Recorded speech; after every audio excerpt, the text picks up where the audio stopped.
pessoal, eu sou Vicente, estou com a nossa colega Sara aqui e a gente vai apresentar então o artigo do Henry William Chesbrough, de 2007, sobre por que as empresas devem ter modelos de negócios abertos. Bom, para apresentar então a gente tem um pequeno sumário sobre os pontos que nós vamos abordar.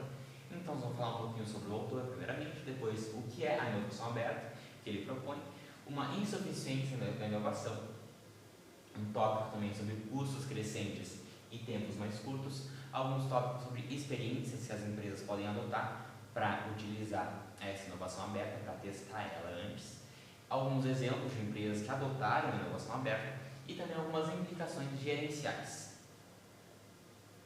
Certo? Primeiramente, então, sobre o autor, né? O autor, então, como a gente já falou, eu falei antes, é Henry William Chesbrough. A formação dele, então, ele é graduado na Universidade de Yale, ele tem um MBA na Universidade de Stanford e ele tem um PhD na Universidade da Califórnia em Berkeley. Todas as graduações dele, MBA e PhD, todos eles são envolvendo justamente então, a economia e a administração de empresas. Essas duas principais vertentes. Bom, a ocupação dele, então, ele é ex-professor da Universidade de Harvard, então ele não é qualquer um, né? E atualmente ele atua como professor da Universidade da Califórnia em Berkeley. E lá nessa universidade ele é o diretor e fundador executivo do Center of Open Innovation, ou seja, o Centro de Inovação Aberta da escola, né, da universidade. Mas, para ver novamente que ele não é qualquer um, ele já trabalhou muito na indústria da informática, então ele tem o porquê falar disso, ele tem experiência com isso. Ele trabalhou então, por exemplo, ele foi conselheiro da IBM, da P&G, da Intel, da Dell, da Microsoft, da Xerox e entre outras empresas. E ele então é basicamente esse criador do termo Open Innovation, né, que propõe então uma nova abordagem para a organização de pesquisa, desenvolvimento e inovação nas empresas. E, inclusive, foi interessante que ele é o diretor do Centro de Inovação Aberta aqui no Brasil. Beleza, mas o que é a inovação aberta? Bom, a inovação aberta basicamente é um projeto, né, que visa o seguinte: uma empresa desenvolve uma ideia e essa empresa pode fazer parcerias com outras empresas ou vender, até mesmo vender essa ideia, né? Então existem esses dois lados, né? As empresas que produzem ideias e vendem para outras e as empresas que compram as ideias das empresas que produziram essas ideias. um pouco confuso, mas enfim. Então a inovação aberta é um novo sistema de inovação, né? E para conseguir o máximo desse sistema de inovação, né, aproveitar ele ao máximo, o autor diz que as empresas devem abrir os seus modelos de negócios. E como é que faz isso? Da seguinte forma: as ideias internas que estão abandonadas ou que não são mais usadas dentro da empresa, elas devem ser, o autor diz que essas ideias abandonadas devem ser vendidas para outras empresas, né, ou feito parcerias, enfim. E uma empresa também deve estar constantemente buscando e explorando ideias externas em outros lugares. Agora vamos abordar um pouquinho o modelo de negócio, né? Use esse termo, o que ele quer dizer. Bom, o modelo de negócio tem basicamente duas funções. Que a primeira é criar valor, né, que é dar origem ao produto ou serviço. Então, basicamente, esse criar valor acompanha o produto ou serviço desde a matéria-prima até quando chega no cliente, e cada passo vai se atribuindo mais valor a esse produto, a esse serviço. Então, é isso que é o criar valor. E também uma outra função é capturar parte desse valor. Então, basicamente, é estabelecer um recurso, um ativo ou uma posição nas atividades que a empresa tem uma vantagem competitiva. Agora, no caso de um modelo de negócios abertos, acontece da seguinte forma: há muito mais criação de valor, porque há muito mais ideias, né? E a captura de valor também vai aumentar, porque vai se poder capturar valor não só na tua empresa, mas em outras empresas que tu fizer parceria também. Beleza. Agora, alguns exemplos. A gente tem o exemplo da Qualcomm, né, que é uma empresa de tecnologia, e antigamente ela produzia celulares, só que ela parou de produzir celulares. Mas por quê? Bom, porque ela investiu então nessa inovação aberta. Hoje, então, ela faz o seguinte, ela fabrica apenas chips e vende licenças às suas tecnologias. E também tem o exemplo da P&G, que é ela introduziu um programa no sentido de projeto, né? Ela então licencia e compra produtos de outras empresas e lança no mercado como marcas P&G. Entenderam? Beleza? Agora então, por que fazer isso, né? Qual que é a loucura de vender ideias boas? Bom, o autor então ele vai dizer para a gente o seguinte, que diferentes empresas vão ter diferentes formas de ver uma oportunidade, ou seja, oportunidade de ideia, né? Então, por exemplo, eu posso ver numa ideia uma coisa pacata que não vai funcionar, mas uma outra empresa com uma outra história, ela pode ver aquela mesma ideia de uma maneira que vai ser uma oportunidade gigantesca. Então, por isso que é esse o objetivo da inovação aberta. Beleza? Vamos, Sara! Não! Vai! Não! Com vocês, Sara Pereira de Ataídes, que vai apresentar o trabalho. Apresenta. Bom dia, pessoal.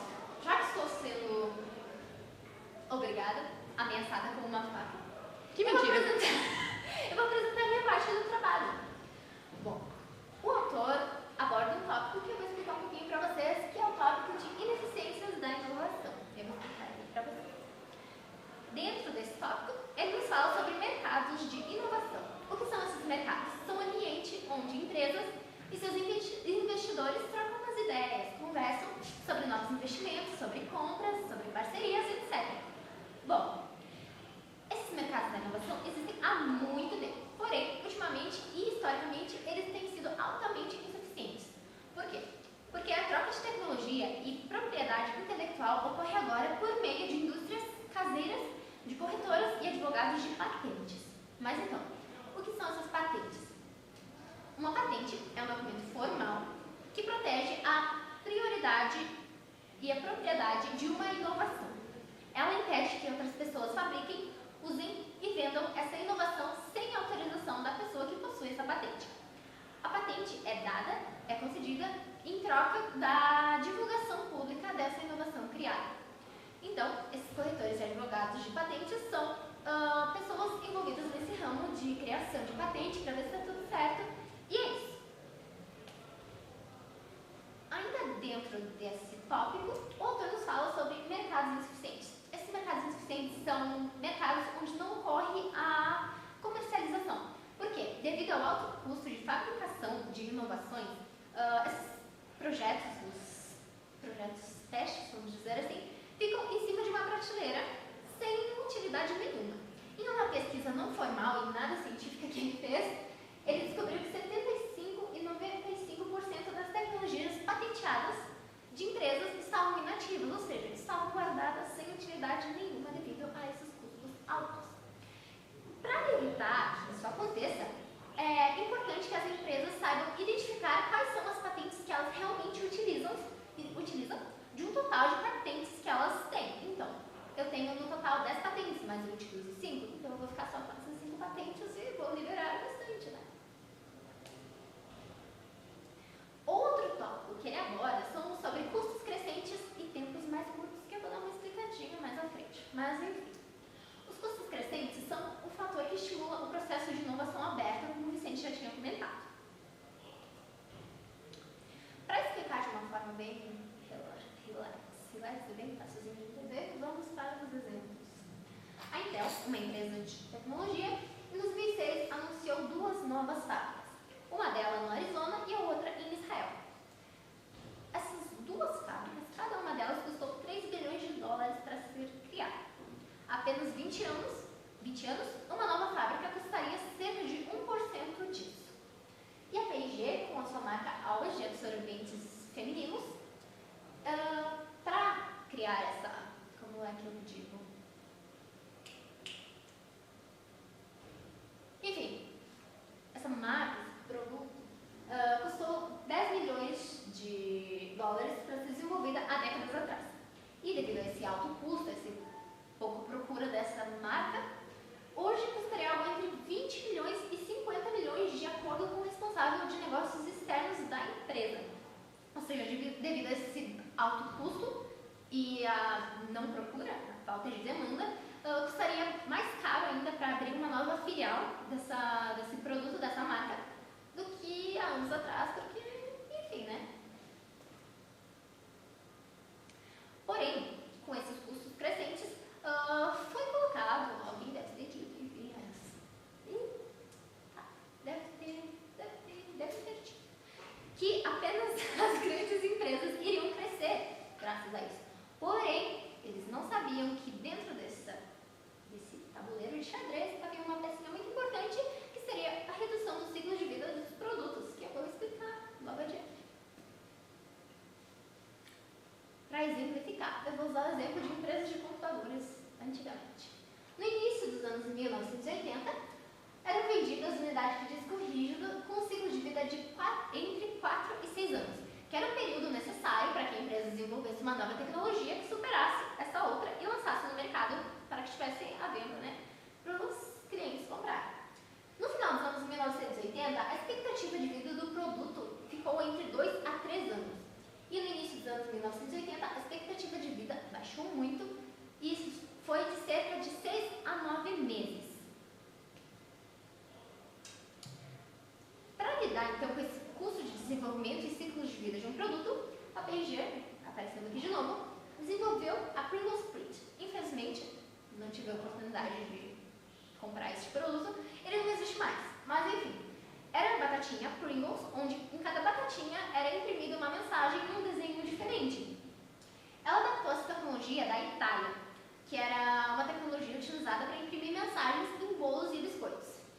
Ela desenvolveu a Pringles Print por uma fração de custo e lançou no mercado em metade do tempo que ela levaria caso estivesse feito internamente. Ou seja, com a ajuda dessa tecnologia da Itália, ela levou muito menos tempo para criar esse novo produto e lançar ao mercado. Bom, então agora falando de algumas empresas, algumas experiências, né? Na verdade, que uma empresa pode adotar para testar essa inovação aberta. Bom, como implementar essa inovação aberta sem correr riscos, sem a empresa correr riscos, né? O autor diz que a gente deve então conduzir experimentos nos modelos de negócios. Porém, atualmente, muitas empresas têm medo dessas experiências, porque é o seguinte, os CEOs, os chefes, enfim, a diretoria das empresas pensa que essas experiências vão colocar em risco as marcas e as reputações que já são bem estabelecidas, porque essas experiências de inovação aberta, elas vão dar resultado de 2 a 3 anos, e os diretores, os CEOs, eles não querem muito isso, né? Eles querem uma coisa imediata, uma coisa imediatista. Por isso, então, o autor, o Helmer, ele propõe, então, duas principais maneiras de testar essas experiências antes de colocar realmente na empresa. A primeira delas, então, é criar uma empresa fantoche para testar isso, né? Basicamente, então, ele propõe que se crie uma outra empresa completamente separada da empresa tua, uma empresa assim que seja completamente desligada, não tenha nenhum vínculo, e crie ela justamente para isso, fazer os testes. O Google fez isso com a Search Mesh, né? Que essa empresa do Google, então, ela é usada para obter feedback do consumidor, é uma empresa completamente separada da Google. E a outra forma, então, é observar o desempenho de startups ou pequenas empresas, ver se dá certo ou se não dá os modelos de negócios abertos que essas empresas pequenas ou startups produzem, né? Fazem nas suas próprios locais de trabalho. Bom, e aqui a gente tem alguns exemplos de duas empresas de áreas completamente diferentes que migraram do sistema de negócio fechado para o aberto. Bom, iniciando então com a P&G, que era uma empresa no final dos anos 90, ela era uma empresa estava em crise, entrou um CEO, e esse CEO, com o objetivo de alavancar a empresa, na verdade ele não alavancou, a empresa só decaiu mais, né? Porém, nos anos 2000 entrou um novo CEO que implementou então um sistema de inovação aberta, que tinha como objetivo então acelerar o crescimento da empresa, abrindo o processo de inovação para fontes externas de tecnologia. Esse novo CEO disse então que até 2005 metade das ideias viriam de fora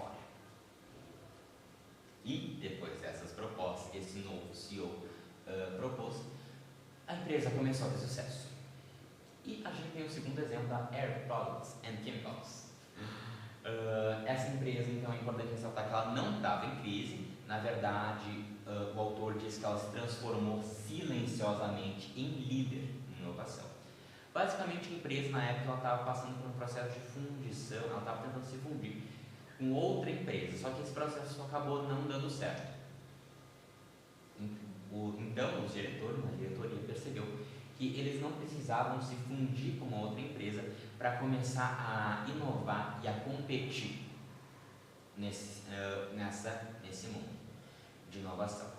Então, a empresa começou a desenvolver tecnologias por meio de parcerias com outras empresas. Inclusive, eles começaram a desenvolver produtos com nanotecnologia. Inclusive, aqui no final, então, a gente tem uma frase da Martha Collins, que é diretora de tecnologia dessa empresa. Ela falou o seguinte, que as chaves para os nanoprojetos de sucesso são alianças e parceiros na inovação aberta. Então, justamente ressaltando o quão a inovação aberta foi importante para a empresa. Né? Legal!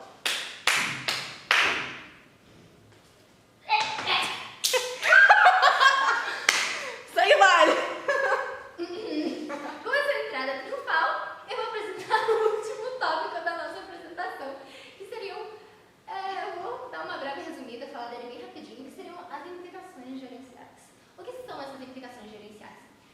São consequências ou resultados, que podem ser positivos ou negativos, a partir de uma decisão de um gestor de uma empresa, ou seja, ele está lá numa reuniãozinha, bem de boa, ele toma uma decisão e vão haver consequências e resultados para essas consequências da decisão que ele tomou. E podem ser positivas ou negativas, como já falei. Por meio dessas implicações gerais, por causa dessas decisões, as empresas podem precisar adotar plataformas abertas, ou seja, criar redes sociais, tanto para fazer a comercialização do produto, quanto para manter o contato com o seu comprador, trocar ideias, divulgar, até mesmo para conseguir fazer parcerias com outras empresas. Por meio dessas implicações gerais, as empresas também podem ter a necessidade de criar parcerias, como eu já tinha dito antes. Se duas empresas comercializam algo bem parecido, ou uma precisa de uma coisa e a outra precisa de outra, e elas têm um objetivo em comum, elas podem criar uma parceria para atingir esses objetivos, e enfim, depois vai cada uma para o seu cantinho, ou podem até conseguir fazer outras parcerias mais vezes. E por fim, elas podem ou devem adotar uma mentalidade mais aberta em relação ao comércio, principalmente em relação a essa parceria, na divulgação de, eu tenho um segredo para esse produto dar tudo certo, isso aqui agora eu vou ter que dividir com você, porque você vai ser meu parceiro,